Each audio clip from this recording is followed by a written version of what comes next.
के चलते मौत हुई।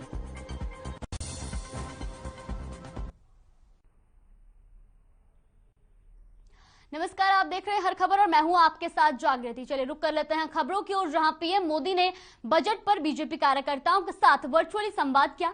इस दौरान पीएम मोदी ने कहा कि दुनिया भारत को मजबूती से देख रही है। कोरोना के बाद दुनिया में बदलाव आया है। इसके साथ ही पीएम मोदी ने कहा कि पूरे देश में बजट की सराहना हुई है और बजट से आत्मनिर्भरता को बढ़ावा मिलेगा। साथ ही कहा कि बजट के पीछे की सोच को समझना जरूरी है।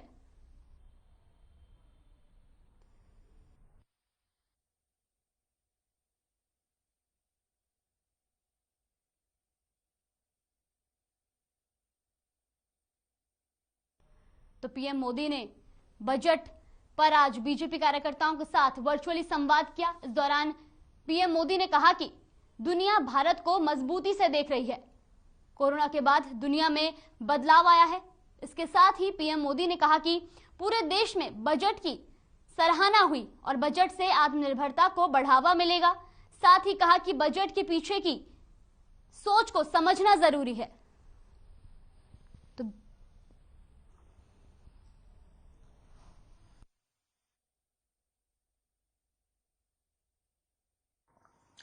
इस बजट का भी फोकस गरीब, मिडिल क्लास और युवाओं को बुनियादी सुविधाएं देने और आय के स्थायी समाधानों से जोड़ने पर है।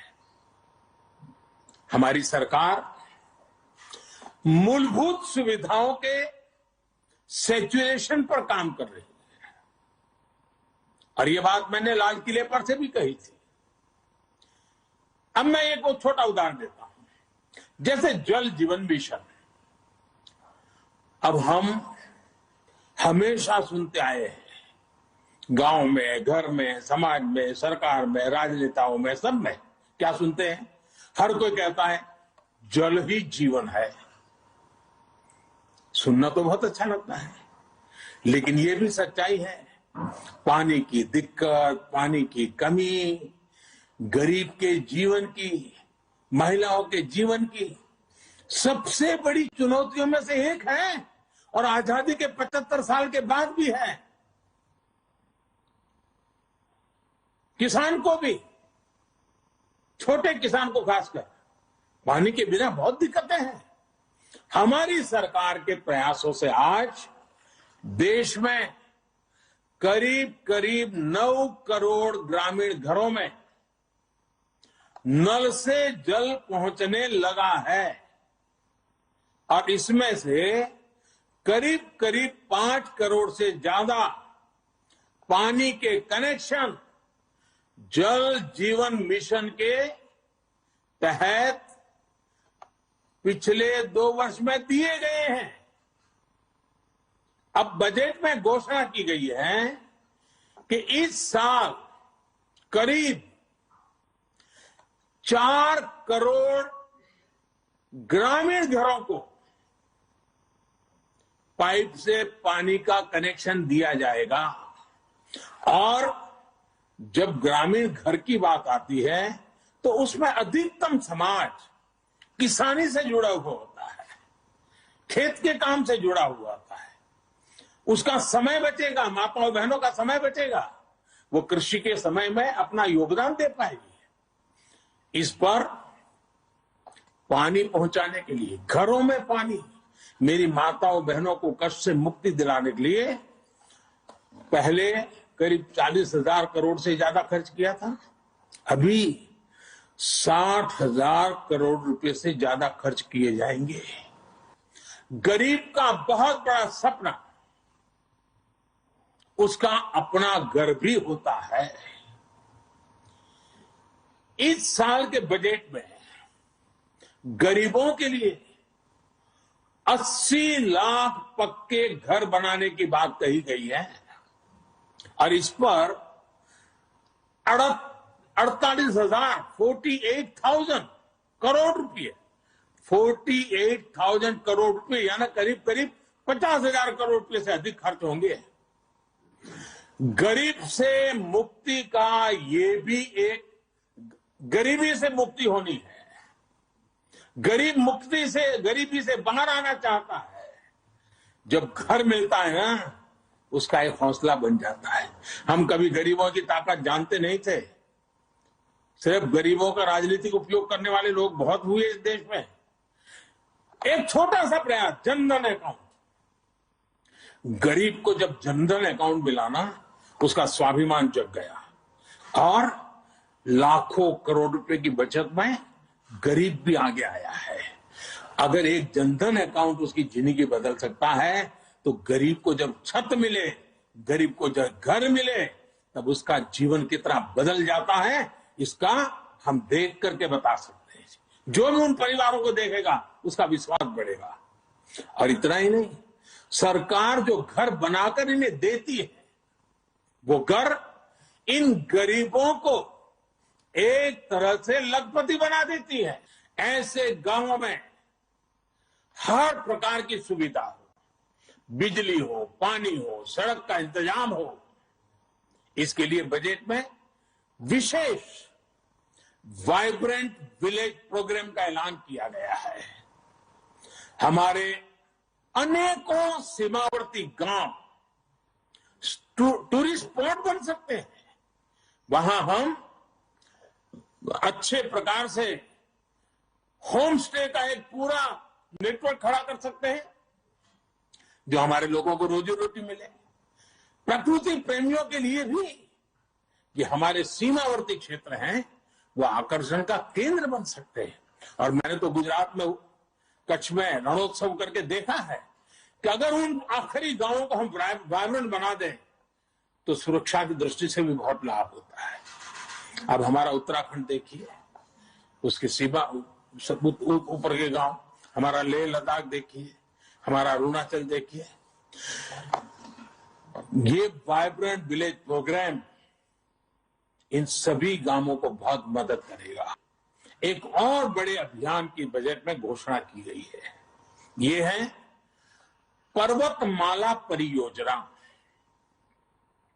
ये हिमालय के क्षेत्रों में आधुनिक कनेक्टिविटी और आधुनिक इंफ्रास्ट्रक्चर को विस्तार देने वाली है।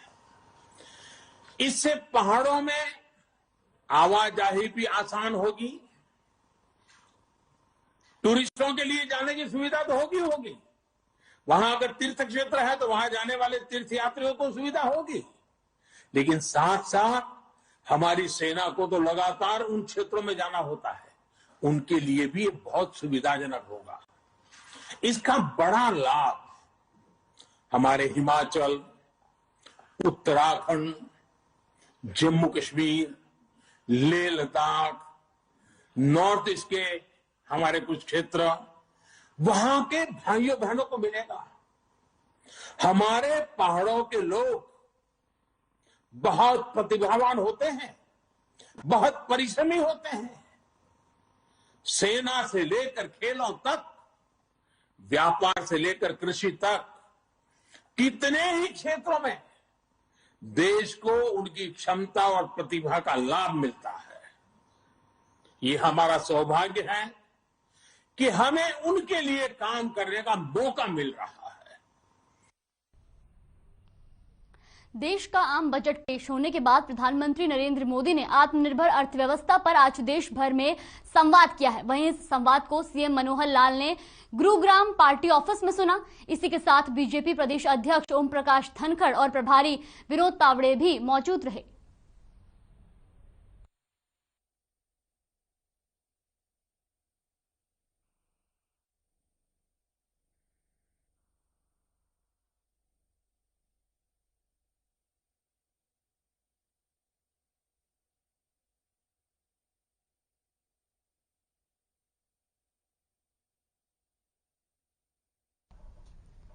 वहीं वर्ल्ड वेटलैंड डे के अवसर पर सीएम मनोहर लाल ने वीडियो जारी कर प्रदेशवासियों को बधाई दी है। दरअसल दुनिया के मानचित्र पर हरियाणा की 2 आर्द्र भूमि को रामसर सम्मेलन के तहत अंतर्राष्ट्रीय स्तर की मान्यता मिली है, जिस पर सीएम मनोहर लाल ने प्रदेशवासियों को हार्दिक बधाई दी है और कहा कि वर्ल्ड वेटलैंड डे के अवसर पर हरियाणा की प्रत्येक आर्द्र भूमि को संरक्षित करने का संकल्प ले।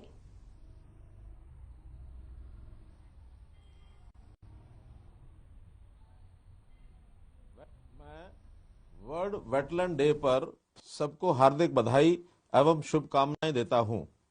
आज के दिन वर्ष 1971 में ईरान के शहर रामसर में कैस्पियन सागर के तट पर वेटलैंड्स के संरक्षण के लिए अंतर्राष्ट्रीय सहयोग पर संधि की गई थी। इसलिए इस दिन को संयुक्त राष्ट्र ने वर्ल्ड वेटलैंड डे के रूप में मनाने का निर्णय लिया था। वेटलैंड्स पानी के प्राकृतिक स्रोत तो है ही, विविध प्रकार के जीवों का निवास स्थल भी हैं। ये भूमिगत जल स्तर को बरकरार रखते हैं और इनमें उपजी वनस्पतियां और पेड़ पौधे वायु प्रदूषण को नियंत्रण करने में कारगर भूमिका निभाते हैं। मुझे खुशी है कि हरियाणा पहली बार दुनिया के वेटलैंड्स मानचित्र पर उभरा है। हमारे 2 वेटलैंड्स को रामसर सम्मेलन के तहत अंतर्राष्ट्रीय महत्व के वेटलैंड के रूप में मान्यता मिली है। इनमें सुल्तानपुर राष्ट्रीय उद्यान व जिला झज्जर में भिंडावास वन्य जीव अभयारण्य शामिल हैं। इन 2 वेटलैंड्स के अलावा भी हरियाणा में तालाबों, बावड़ियों व झीलों के रूप में अनेक वेटलैंड्स मौजूद हैं। हमारे पूर्वज इनके महत्व को जानते थे, इसीलिए गांव में जोड़ों की खुदाई करना पुण्य का काम माना जाता है। जिस जोड़ के पानी का उपयोग पीने के लिए किया जाता था, उसकी सफाई व स्वच्छता का विशेष ध्यान रखा जाता था। पशुओं के लिए अलग जोड़ होते थे। जोड़ों के पानी का उपयोग सिंचाई के लिए भी किया जाता रहा है। इस प्रकार जोड़ हमारे जीवन का आधार रहे हैं, परंतु आधुनिक युग में जनसंख्या के दबाव में जोड़ों के किनारों और इनकी भूमि पर भी मकान बन गए। इनमें गाद भर जाने से ये बारिश के मौसम में ओवरफ्लो होने लगे। इस प्रकार पानी के इन परंपरागत स्रोतों के अस्तित्व पर संकट आ खड़ा हुआ। हमने इनके जीर्णोद्धार के लिए हरियाणा पोंड अथॉरिटी का गठन किया है। इस प्राधिकरण ने प्रदेश में 18,751 तालाबों की पहचान की है। इस वित्त वर्ष में 1940 तालाबों का सुधार किया जा रहा है और अगले वित्त वर्ष 2022-23 में 2552 तालाबों पर काम शुरू किया जाएगा। इनके पानी को कंस्ट्रक्टेड वेटलैंड टेक्नोलॉजी से साफ किया जा रहा है। हम राज्य में स्थित तमाम छोटी बड़ी वेटलैंड्स को संरक्षित करने के लिए कटिबद्ध हैं। हाल ही में कुरुक्षेत्र और फतेहाबाद जिलों में कम्युनिटी रिजर्व बनाए गए हैं और उनमें पाए जाने वाले दुर्लभ जाति के कछुओं को संरक्षित किया जा रहा है। वर्तमान युग में जब पूरी दुनिया जल संकट का सामना कर रही है, तो हमें प्रकृति व अपने पूर्वजों द्वारा विरासत में दिए गए जल संसाधनों के संरक्षण की परंपरा को सहज कर रखना होगा, अन्यथा हमारी आने वाली पीढ़ियों का अस्तित्व खतरे में पड़ जाएगा। इसी भाव से संयुक्त राष्ट्र संघ ने इस वर्ष के वर्ल्ड वेटलैंड डे का theme wetlands action for people and nature रखा है।